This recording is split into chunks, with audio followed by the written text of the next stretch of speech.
Cela fait 5 ans que ces femmes réclament leurs droits. Elles ont beau avoir créé une association, écrit, manifesté et protesté, pour l'heure, c'est en vain. Les terres de leur tribu, les Guiches des Oudayas, s'étendent sur 6000 hectares au sud de Rabat, une des zones résidentielles les plus recherchées aujourd'hui. L'État a procédé à de nombreuses expropriations, mais chaque fois, les femmes ont été lésées, voire carrément exclues du processus d'indemnisation. Ces femmes revendiquent leur droit à la propriété. Elles veulent qu'elles soient indemnisées sur le même pied d'égalité que l'homme. Et l'administration avance que les critères d'indemnisation sont régis par des usages coutumiers qui sont très discriminatoires vis-à-vis de la femme, surtout aujourd'hui. Il n'y a pas de raison qu'on revienne en arrière et qu'on nous parle de régime coutumière. En vertu de cette coutume ancestrale, les femmes mariées à un homme de la même tribu ainsi que les mineurs n'ont pas droit à la propriété. C'est le cas de Naïma et Fatima.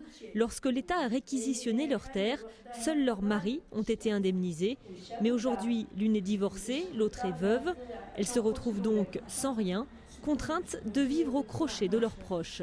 Mes frères et sœurs ont tous reçu une indemnisation. Je suis la seule à n'avoir pas été indemnisée. Je demande simplement mon droit. Je veux juste avoir de quoi vivre. Je ne demande rien d'autre, juste de quoi vivre. Seuls quelques hectares de champs et de vergers n'ont pas encore été rasés, mais les programmes immobiliers s'étendent à grande vitesse. Meriem est née ici. Depuis 60 ans, elle cultive ses orangers et ses citronniers.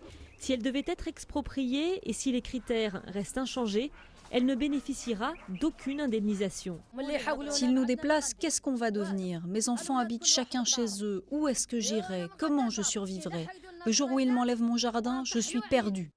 Le problème ne concerne pas uniquement la ville de Rabat. Des milliers de femmes à travers le Maroc sont victimes de la discrimination de ces lois coutumières.